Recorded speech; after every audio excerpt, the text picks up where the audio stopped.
네, 앞서 미국 대선 토론회 반응 살펴봤는데, 자, 우리만큼이나 미국 대선에 유독 관심을 보이는 곳, 자, 아마도 북한일 거라고 생각이 됩니다. 자, 토론회 직후부터 눈에 띄는 도발을 이어가고 있는데, 자, 어떤 생각인 건지 양욱 아산정책연구원 연구위원과 분석해 보도록 하겠습니다. 자, 의원님 나와 계십니까?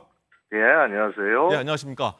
자, 토론회 다음 날인 어제 동해상으로 탄도미사일 발사를 하더니 북한은 또 오늘은요, 이 김정은 국무위원장이 핵시설인 우라늄 농축시설을 현지 지도하는 모습을 처음으로 전격 공개했습니다. 자, 김 위원장이 비약적인 성과를 지시하면서 이 보기만 해도 힘이 난다, 이렇게 발언했다고 하는데 어떤 의도로 저희가 봐야 됩니까?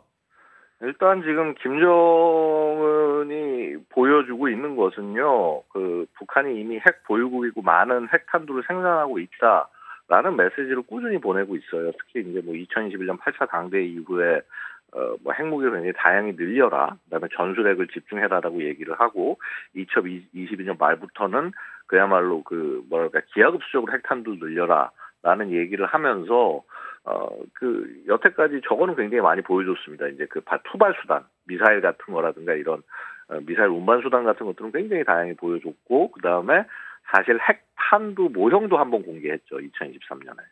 그러고 난 다음에, 근데 문제는, 야, 북한이 그만큼 진짜 핵 물질 만들고 있는 거냐? 물론 2010년 정도에 지크브리트 해커 박사가 가서 전부 보면서 북한 실제 원심 분리기 굉장히 많이 돌리고 있다라고 얘기했지만은요, 이거를 이렇게 국제사회에 사진으로 직접 공개한 게 이번이 처음인 거죠. 그래서 결국 국제사회를 향해서 얘기를 하고 있는 겁니다.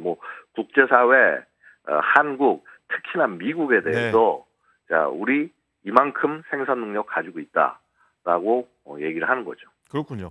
자, 뿐만 아니라 오늘 보니까 어제죠, 신형 초대형 방사포 성능 시험 검증 시험 사격을 또 참관하고 특수작전 훈련기지 시찰했다고 하는데, 자, 의도적으로 이 시점에서 미국 대선을 좀 앞둔 시점에서 노골적인 긴장감을 좀 높이려는 그런 의도로 봐야 됩니까? 그렇습니다. 전반적으로 어찌 보면 그래요. 우리 보통 여태까지 북한이 도발하는 모습들을 보고 있으면은 한미 연합훈련 전후해가지고 해서 도발을 굉장히 크게 하거나 했는데, 사실 이번에 8월에 프리덤 필드 훈련 때는 북한이 별다른 도발이 없어 보였어요, 그렇죠?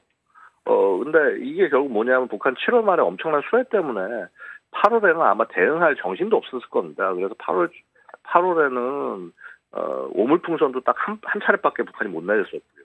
근데 이제 9월이 되면서 자, 어느 정도 이제 준비가 됐다 하면서 이제 높여 나가는 거죠. 물론 이렇게 긴장 수위를 높여 나가고 자신 능력을 보여주는 것에서는 미국 대선과의 관련성도 분명히 있습니다만은 북한 스스로 일정도 굉장히 중요해요. 왜냐하면 이제 내년이 되면은 북한의 국방력 발전 5개년 계획의 마지막 해가 내년인 거고요. 그럼 올해 정도 안까지 굉장히 많은 성과들이 이렇게 축적이 돼야 되는 그런 상황입니다. 네, 그렇군요. 어쨌든 이 미국 대선 토론회 함께 보면요, 이 트럼프 후보는 북한은 나를 두려워한다라고 했고, 해리스 후보는 트럼프는 김정은과 각별한 사이라는 취지로 얘기를 했거든요. 자, 이런 맥락에서 보면 김정은이 원하는 바는 구체적으로 무엇인지, 누구를 지지하는 건지도 궁금합니다.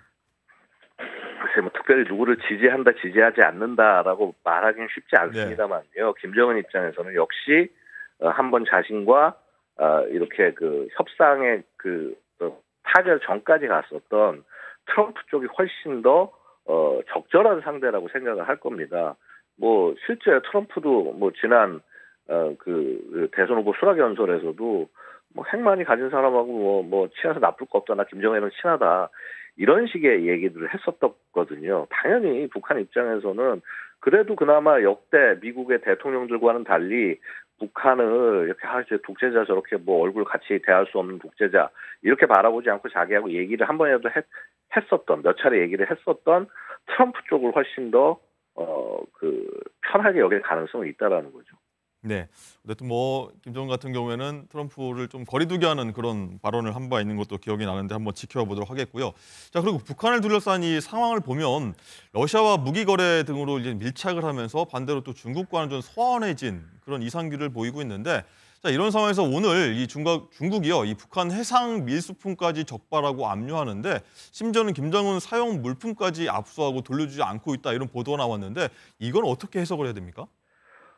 분명히 중국 입장에서는 북한의 행보 자체가 사실은 미워도 어쨌거나 버릴 수 없는 상황이었기 때문에 계속 둔 측면이 있습니다. 그러니까 자신들의 관리 범위 안에 있다고 한다면은 북한을 그렇게 북한의 행동에 크게 반대하지 않겠다, 북한 지지하는 모습을 보이겠다 이랬는데 사실은 그 러시아와 북한의 밀착, 그래서 굉장히 많은 부분을 러시아에 의존하고 있는 이런 행태 자체가 중국 입장에서는 달가울 수가 없습니다. 어찌 보면은 이 러시아에 대한 이런 무기 공급이라든가 이런 부분들은 러시아의 군사력을 강하게 해주는 일이 되는 것이고요.